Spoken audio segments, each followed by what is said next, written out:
Hi everyone, Glavestorm here. Naxx was just announced to release on October 2nd on Doomhowl.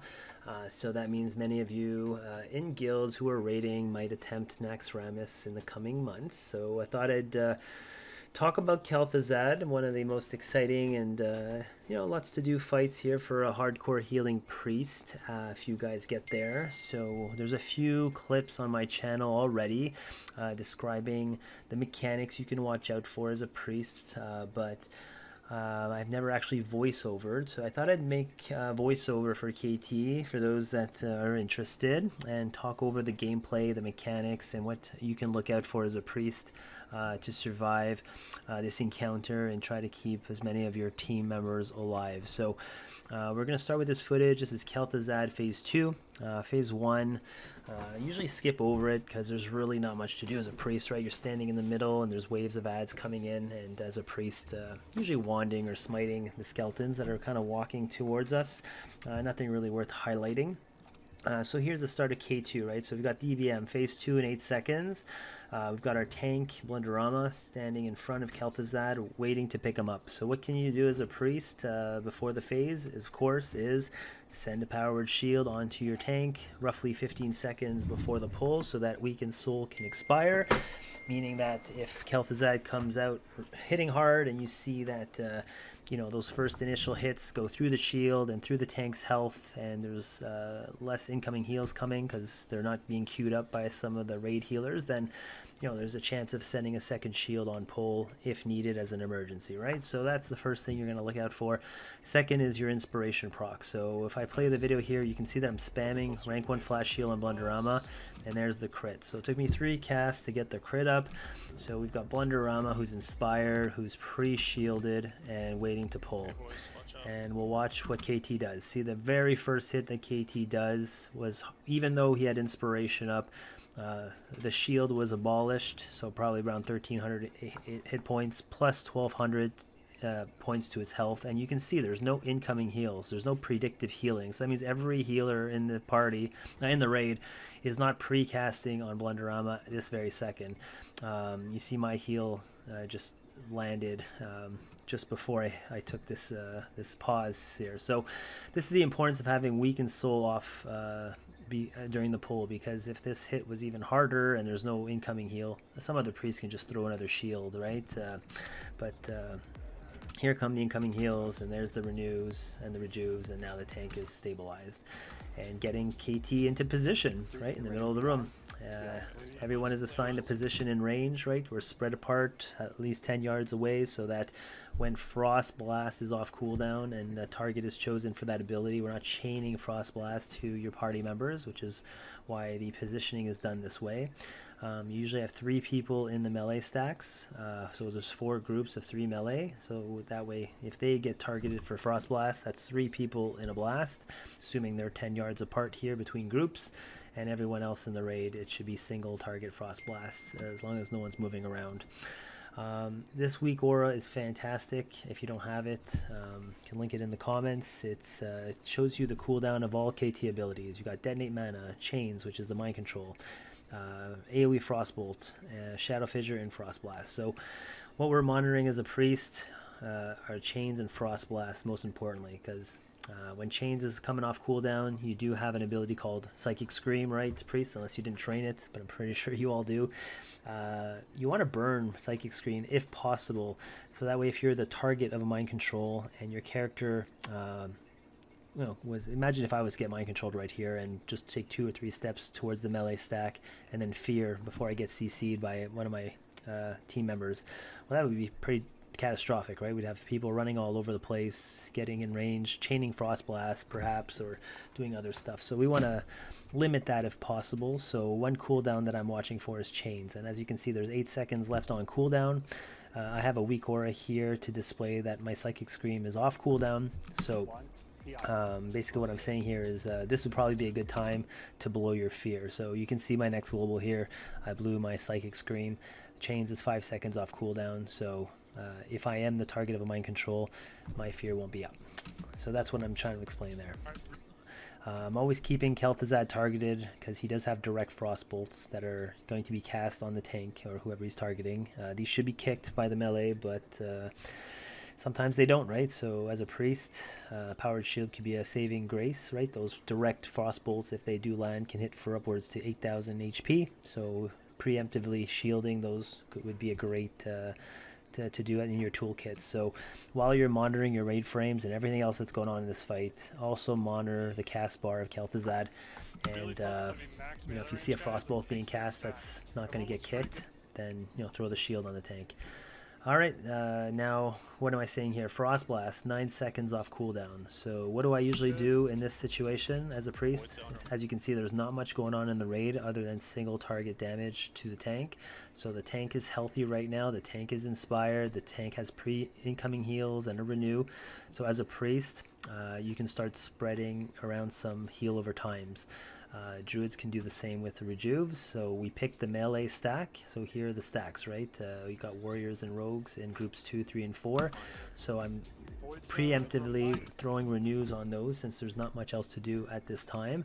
And what will this do is if there's if a frost blast hits one of these melee groups, then 3 people will be in a frost blast, but 3 people will have a renew over time on them, meaning it increases their likelihood of survival, because during Frost Blast you have 4 seconds to send a heal, a shield to those targets, and if sometimes it can be missed, right? It's a very stressful fight, so this will increase the likelihood of those targets dying in a Frost Blast because they'll have a renew tick or rejuve tick on them. So I'm sending the renews onto the melee stack, and there goes his next ability, the Frost Blast, and he actually chose the melee stack, so all 4 of the melee stack are in the Frost Blast. So the 3 of them have renews, so these targets should be safe even if no heals were thrown out, but obviously we're not just going to rely on that. So now here's where you have to make a decision. Who do you send a heal on? So as a priest, powered shield and flash shield should be your 2 next globals. Shield one target, heal another, right? So send the shield, heal another target, and as your heal is going off, prepare to shield a second target if you can, or another renew. So watch my mouse. So my mouse goes over to straight, probably sending the flash heal, going back to Jakey, going back to Letty. So we didn't see my cast during that, but probably 2 or 3 flash heals that happen there. And just picking targets that are either not shielded or you don't see any incoming renews, right? So as you can see, everyone had incoming renews going in, so there's really no right or wrong target to choose here. Just pick one, send the flash heal, go to another, send the flash heal. If you don't see weakened soul on the target, for example straight, you could come here and send your power word shield, anything to absorb or heal through this damage, and then that'll help you keep up your team during a frost blast. So that was well handled by all the healers in the raid. Now going back to tank healing, right? It's single tank healing. Blunderama's the tank. He's inspired, renewed, full health. So send a few global heals onto your tank while you're looking at the timers here. So what's coming off cooldown? We got Chains 2 seconds off cooldown, Frost Blast 21. So because Chains is off cooldown soon, you know, we're gonna have to make sure that our Fear is off cooldown as well. So there's my Fear, my Psychic Scream. It just came off cooldown, so good chance here in the next global or 2 I blow it. So I blew the Psychic Scream when I get it off cooldown because Chains now can be cast. Kel'Thuzad does the AoE Frostbolt here, so that is not a deadly ability as long as people are topped up, so nothing to worry about when this goes off. Just top up your raid depending on if your tank is healthy. So the tank is healthy here, has incoming heals, is inspired, so we can pick a target that doesn't already have incoming heals. So my first heal is on Jakey, then I go over to Bat Bear, Planra. You know, you pick a target, race to heal the raid, right? Normal raid healing, just try to pick targets that don't have predictive healing already to get your heals in. And then now we're back on the main tank. Now we're back on the main tank. We look at our timers. Chains could come out any second now. In 1 second he could mind control 5 targets. He could send a Shadow Fissure. Shadow Fissure, you don't really need to worry about it as long as you're watching your feet or you have an add-on like GTFO, for example. like just make sure you're aware that if there's a void zone under you, you need to move, right? And if you're late at reacting on the movement, send the Petri, because it will kill you instantly. But Chains is off cooldown and Frost Blast soon, so because Frost Blast is off cooldown, going back to step 1, we're making sure that our melee stack has heals over time on them, because the tank is healthy and there's no one else is taking damage. So I'm putting renews on the melee stack right now while I wait. So the ability he ends up using is AoE Frostbolt. So because he used the Frostbolt, it puts the other abilities on a 6-second cooldown while we heal up. So you have 6 seconds to heal up the raid, pick a target, send a flash heal or 2, a renew or 2, get some healing all around. Now the Chains and Frost Blast are off cooldown. So you're watching the main tank, waiting for the next ability, and there's the Mind Control. So 5 targets get Mind Controlled. They need to be CC'd. So as a priest, I mean, your priority is not to CC, but you should be able to assist if needed, right? So I've got Magic Dust in my arsenal with a mouse over macro. So in the next like 2 seconds, so I attempted to Magic Dust Planera. I'll watch it again here. So the MCs go out. And as you can see here, it resisted. So I ended up burning my Magic Dust over here on Planera. It resisted. So it got resisted, but at least I tried. And then now looking at my raid frames, we got Blunder who slept, Kosa who slept, Oldo slept, Priest slept, and Planera is still not CC'd. So someone's got to CC this target here. So if you're a Priest, you know, send the Magic Dust if you can, and if you can't, well then now you can't do anything about the CC. So go back to target the tank. So the tank now is Wanbrofen, down 4,500 health, no incoming heal. So what should your next goal will be? I mean, there's no incoming healing on a main tank, probably a powered shield. So let's see what I do. Do not whirlwind. I ended up sending a powered shield. I was a bit late on it though, right? But that's a good shield. So your tank's down, half health, no incoming heal. One of the priests in the raid should be able to identify that, send a shield, allow other healers to then start topping up the tank. So